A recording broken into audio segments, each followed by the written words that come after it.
Welcome to Grey Primer, a weekly show that's mostly about miniatures. My name is Nick, I'm your host, and in this episode I'm heading off into the frozen wastelands of Warhammer's Age of Sigmar, in the company of the Beastclaw Raiders.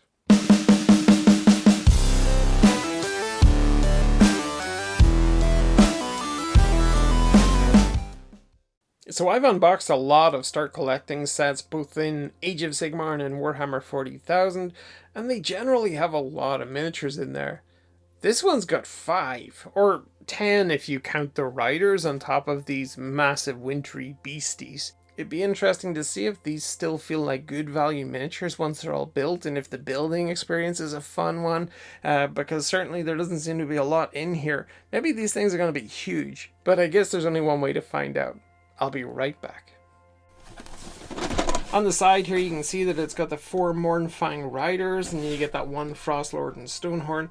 I hope that thing's huge. Sometimes you can tell by the base.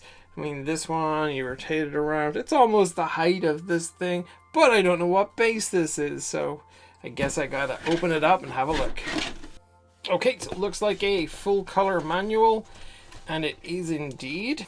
It's nicely detailed, as we've come to expect from Warhammer stuff. And then all of the stats and everything on the back there for the Mournfang Pack and the Frostlord as well. And now we can start to get a sense of the size of them here as we see the Mournfang's heads.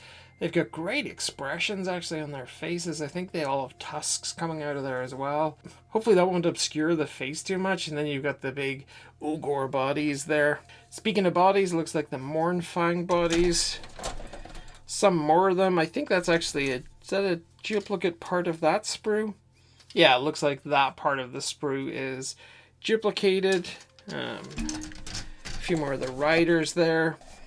And I'm guessing this is the big dude. Wow, look at these bits hanging down. It must be really tricky to sculpt things like fur and hair and stuff and make it look authentic. Well, they're making it so thin that it becomes fragile. And you can see this here is probably walking that fine line. Rope going across the furry body. And yeah, looking really good. And then the massive tusks here. Nice big bases. 4 oval cavalry bases there.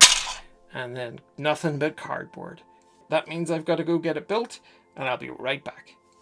And here's the first of them. I'm going to go through each of the 4 individually here quite quickly, but to me this beast looks a little bit too small to carry. There's this massive saddle and then this huge horn-blowing dude that's riding on top of it. They just look a little bit out of scale with each other. I think the beast could have gone a few sizes larger.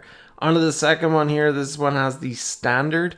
I like the armor around the face of the rider here, the big spike coming out of the helmet's pretty cool as well.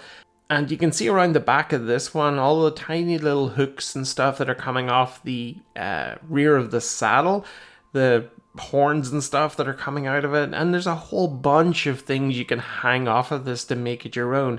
And even the tusks of the beast, like they can point forwards or back or up or down. You can move those around. You could snap one off if you wanted to show a bit of battle damage. The choice is yours.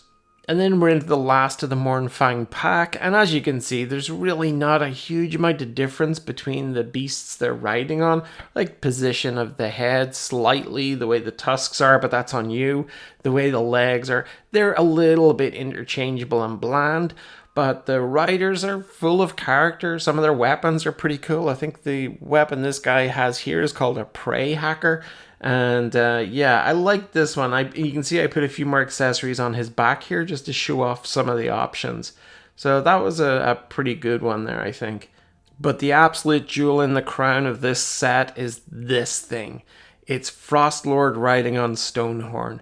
Look at Stonehorn. Look at this beast. This is the coolest thing I've seen in a long time to come out of Games Workshop. All the accessories, the trophies that are hanging from the massive antlers at the back here of the Frostlord. But like when you look into the detail of this maw right here, like how can you not love that face? What an incredible looking kit. It is an absolute peach of a thing. And if you don't want to get the Mournfang Pack, you can absolutely go and get Frostlord and Stonehorn as a standalone. It comes with 6 variant builds in that box as well. There's a ton of stuff, and you get instructions for those.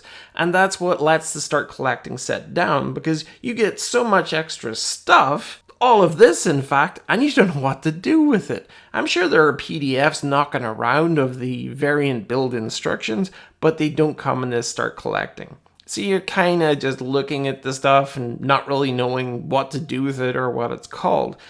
But what this will do is fill out my bits box with a whole bunch of Age of Sigmar, Maw tribes, Ogor bits and pieces, and that gives me a lot of scope for kit bashing in the future. Well, that wraps it up for Start Collecting Beastclaw Raiders for Warhammer Age of Sigmar. I hope you enjoyed the video. If you did, please like, share, and subscribe. And don't forget to ding the notifications bell if you want to find out when the next video lands. Until that time, though, take care and bye-bye.